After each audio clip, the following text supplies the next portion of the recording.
Hello everyone, twelfth class कैसे हैं आप सब। I hope you are all good at home now. Today we are going to start the chapter number 2, the end of bipolarity. Okay, now have you have already done chapter number 1, the cold war. Okay, cold war हम already पढ़ चुके हैं. तो second chapter start करेंगे, and of bipolarity. यानी कि क्या मतलब है इसका चैप्टर का मतलब है कि जो बायपोलैरिटी सिस्टम है, यानी कि दो ध्रुवीयता का जो सिस्टम है वो अब एंड हो चुका है. ठीक है. अगर स्टूडेंट्स, ट्वेल्थ क्लास स्टूडेंट्स, आपको याद हो कि क्या हुआ था कि सोवियत यूएसएसआर की हम बात कर रहे थे और यूएसए की बात कर रहे थे कि वर्ल्ड में सिर्फ दो पावर जो थी वो बची हुई थी. ठीक है. वर्ल्ड वॉर जो चल रहा था जिसमें दो पावर जो थी वो बहुत ज़्यादा एक तरह से कंपटीशन कर रही थी. बची हुई नहीं थी मींस कि वो अपने आप को नंबर 1 लाने के लिए किस तरह से कंपटीशन कर रही थी. ओके. तो इसमें एक था यूएसए और एक था यूएसएसआर. अब बात कर रहे हैं दो ध्रुवीयता, यानी कि बात करते हैं ध्रुव. ध्रुव आपको पता ही है. ठीक है. अगर पोलर सिस्टम की अगर बात करते हैं तो वर्ल्ड में केवल दो ही ऐसे ध्रुव तारे जो थे, एक तरह से जो थे वो चमकना चाहते थे पूरे वर्ल्ड पर. ठीक है. अब इसमें क्या हुआ, इसमें एंड ऑफ बायपोलैरिटी सिस्टम की बात की जा रही है कि जो दो बायपोलैरिटी का सिस्टम जो चल रहा था वो अब क्या हो चुका है, एंड हो चुका है. ओके. इसमें बताया जा रहा है, देखिए ओवरव्यू देखते हैं एक बार. ओवरव्यू में क्या बताया जा रहा है कि दो ध्रुवीयता यानी कि एंड ऑफ बायपोलैरिटी का जो एग्जाम्पल दिया जा रहा है वो है बर्लिन वॉल से. ठीक है. बर्लिन वॉल जो थी वो जर्मनी में, बर्लिन वॉल जो थी बहुत ज़्यादा फेमस थी, जो कोल्ड वॉर के समय में बिल्ट की गई थी. 1989 में इसको ध्वस्त कर दिया गया, इसको एक तरह से गिरा दिया गया. किसके द्वारा गिराया गया, ये देखिए, ये आम जनता के द्वारा, जो कॉमन पीपल हैं, ये देखिए यहाँ पर हॉल कर रहे हैं और इस दीवार को गिरा रहे हैं. जो क्या प्रमाण थी, देखिए यहाँ पर, देखिए पिक्चर में सबसे नीचे जो है, ये बहुत ही इंपॉर्टेंट क्वेश्चन है. Berlin wall symbolize the division between the capitalist and communist world built in 1961 to separate East Berlin from West Berlin. The more than 150-kilometer long wall stood for 28 years and was finally broken by the people on 9 November 1989. This marked the unification of the two parts of Germany and beginning of the end of the communist bloc. इसमें क्या बताया है, ये जो wall जो थी वो कब बिल्ट हुई थी, 1961 में. और ये किसका प्रतीक थी, किसका सिंबल थी, ये थी कि एक तरफ जो थी कम्युनिस्ट लोग रह रहे थे और एक तरफ कैपिटलिस्ट लोग रह रहे थे. यानी कि कोल्ड वॉर में आपको पता ही है, यूएसए था और यूएसएसआर जो था, दो महाशक्तियां. एक तरफ जो यूएसए था वो कैपिटलिस्ट को मानता था और यूएसएसआर जो था वो किस विचारधारा को मानता था. हमने पढ़ा है, ये स्टूडेंट्स, हमने चैप्टर 1 में पढ़ा है कि जो यूएसएसआर था वो कम्युनिस्ट सिस्टम को मानता था. ठीक है. तो ये जो दीवार बनाई गई थी ये एक तरह से कोल्ड वॉर का सबसे बहुत बड़ा एग्जाम्पल था. 1961 में जो बिल्ट की गई थी, किसके बीच में बिल्ट गई थी, जर्मनी में, जो ईस्ट जर्मनी एंड एक तरह से वेस्ट जर्मनी के बीच में ये बिल्ट की गई थी. 1961 में 150 किलोमीटर लंबी दीवार थी ये. 28 सालों तक ये दीवार जो थी वो बनी रही और फाइनली इसको 9 नवंबर 1989 को कॉमन पीपल के द्वारा गिरा दिया गया. और ये किसका किसका सिंबल बनी, यूनिफिकेशन का, यानी कि यूनाइट होने का. अब जर्मनी जो था वो यूनाइट होना चाहता था, जो ये बटा हुआ था अलग अलग आइडियोलॉजी में. ठीक है.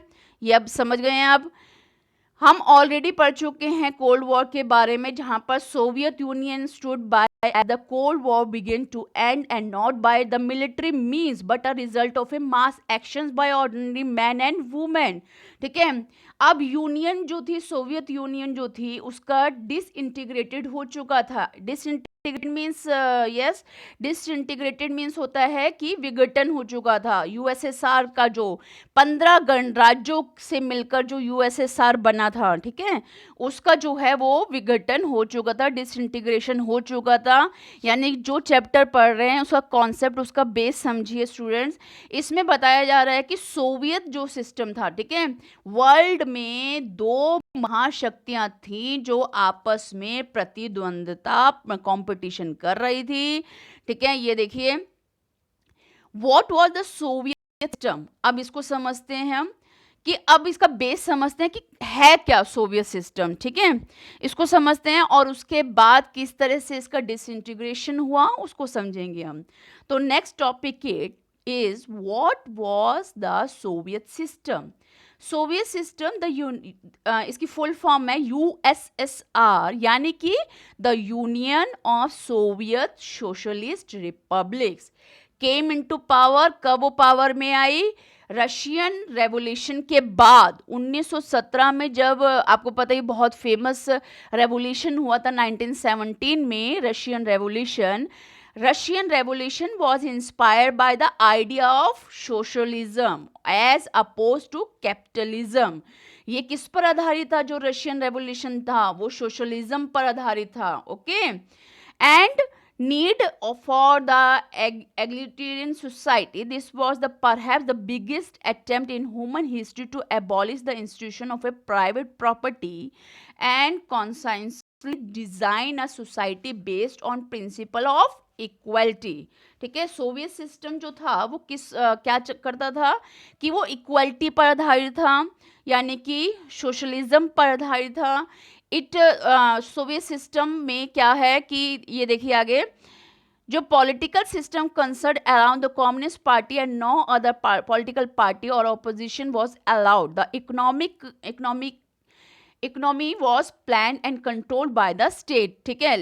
इसमें क्या था, सोवियत सिस्टम में जो पॉलिटिकल सिस्टम है वो एक तरह से कम्युनिस्ट पार्टी, ठीक है, यानी कि एक और सबसे ज़्यादा विशाल जो पार्टी थी सोवियत सिस्टम में वो थी कम्युनिस्ट पार्टी, और अनदर किसी पार्टी को ऑपोजिशन पार्टी जो थी यहाँ पर अलाउ नहीं थी, ठीक है।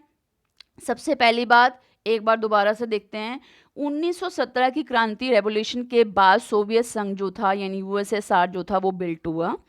इसकी जो आइडियोलॉजी थी वो थी सोशलिज्म, ठीक है, और इस यहाँ जो पार्टी जो सिस्टम था वो था कम्युनिस्ट पार्टी, ठीक है। नो अदर पॉलिटिकल पार्टी, किसी भी और पॉलिटिकल पार्टी को या ऑपोजिशन को यहाँ पर किसी प्रकार का कोई प्लान करने की परमिशन नहीं थी, ठीक है। सेकेंड वर्ल्ड वॉर के बाद, यानी जो जब सेकेंड वर्ल्ड वॉर हुआ, ठीक है, आपको पता ही है सेकेंड वर्ल्ड वॉर कब हुआ, 1939 टू 1945 के बीच के बाद। सेकेंड वर्ल्ड वॉर के बाद ईस्ट यूरोपियन कंट्रीज जो थी, Soviet army had liberated from fascist forces came under the control of USSR. अब जो यूएसएसआर बना तो इसमें जो इकोनॉमिक सिस्टम जो था और this countries wall model after the USSR, ठीक है, सोशलिस्ट ब्लॉक और Warsaw Pact, a military alliance, held them together. The USSR was the leader of the bloc.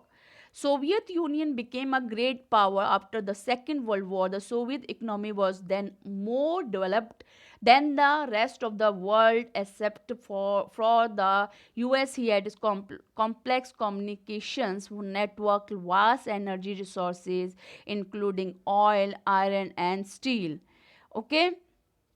इसमें देखिए अब इसको हम एक्सप्लेन करेंगे क्या है। Machinery production and a transport sector that connected it's remotest area with efficiency, okay. देखिए इसमें देखिए अब जो हम समझने वाली बात ये है, यूएसएसआर, ठीक है, एक बार देखते हैं। यूएसएसआर जो था वो 1917 की क्रांति के बाद जो था वो बिल्ट हुआ यूएसएसआर जो था वो एक तरह से उसकी जो आइडियोलॉजी थी वो थी क्या थी, सोशलिज्म पर आधारित था ये। और इसने क्या किया था, आफ्टर वर्ल्ड वॉर के बाद कुछ यूरोप के कुछ छोटे छोटे जो देश थे, ठीक है, उसने उसको एक तरह से उनकी मदद करी थी।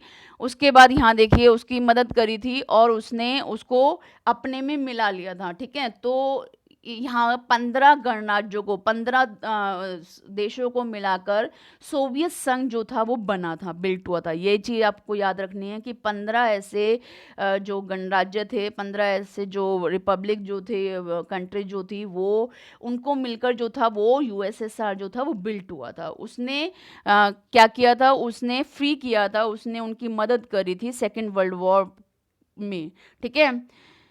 सेकेंड वर्ल्ड वॉर में मदद करी थी। उसके बाद जो है ये आपस में गुट बन गया था।